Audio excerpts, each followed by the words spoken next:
Okay, so now we have a game against Larsen. This is also very instructive because it will be a very tactical line from Grünfeld. In that time, Spassky played bishop c4 and knight e2. That was the main line against the Grünfeld. Afterwards, the theory changed a little bit. They play something else now with rook b1, knight f3. Many other variations. But then it was like this. That was the main line, played in many world championships and so on.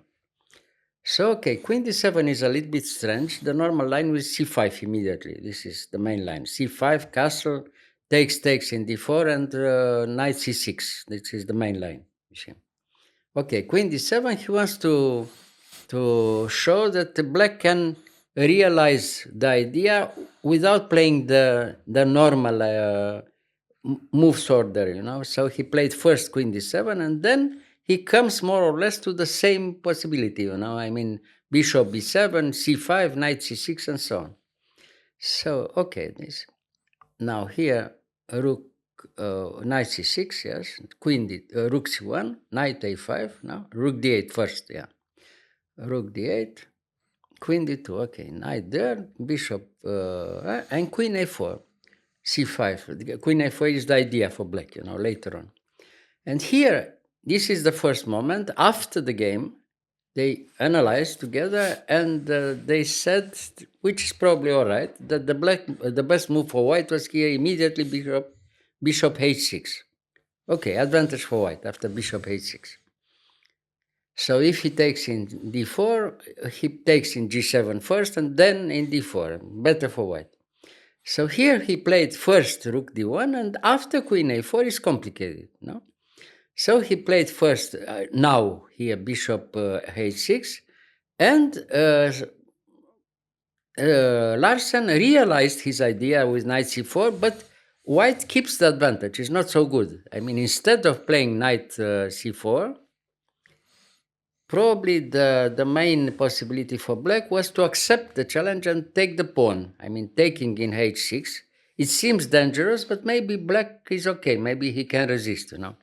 Takes, and now takes there, and takes in a2 with the queen.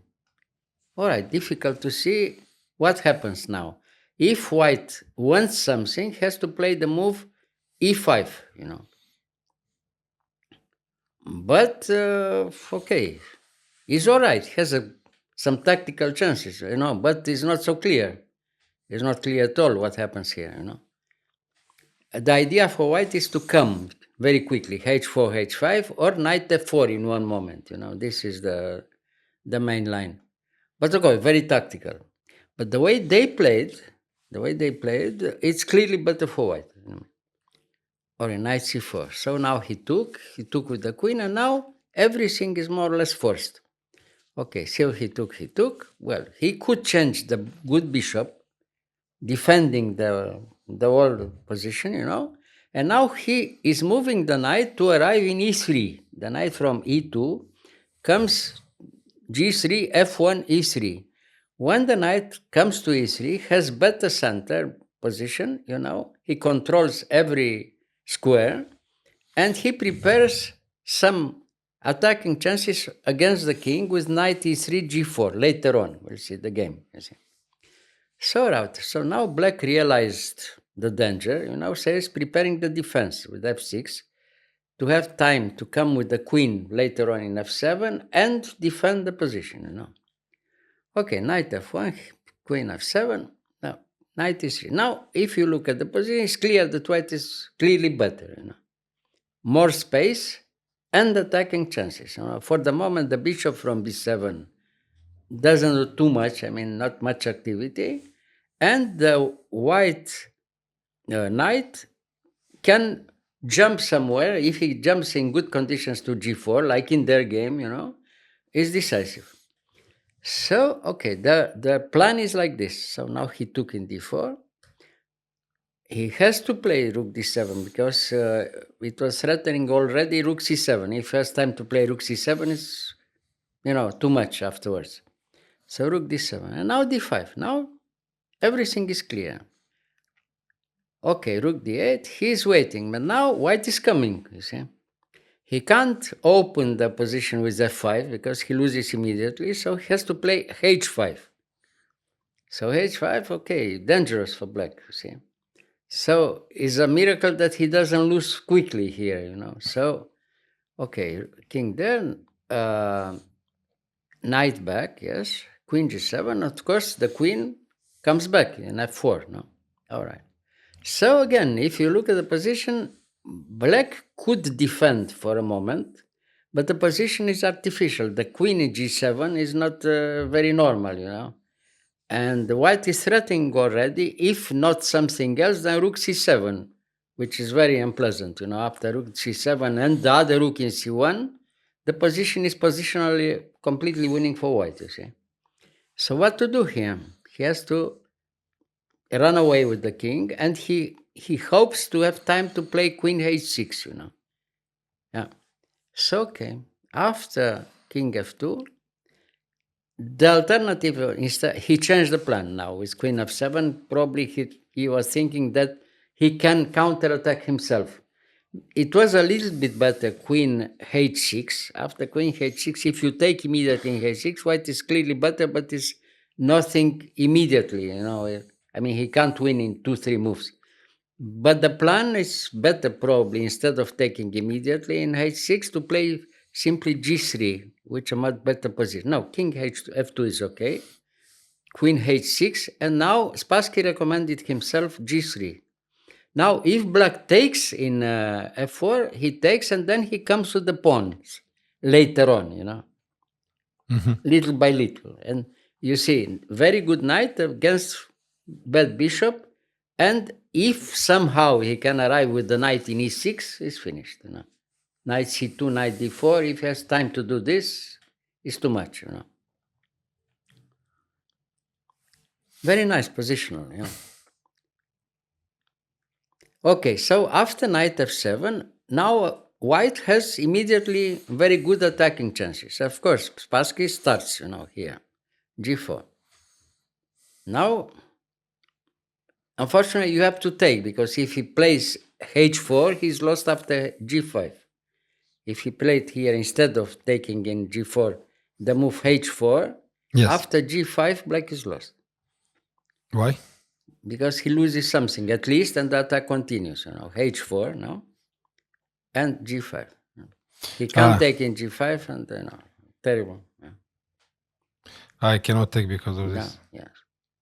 And he's attacking the pawn. Everything comes with tempo, you know. So, okay, so if you take in g4, now the attack continues, unfortunately for black, you know.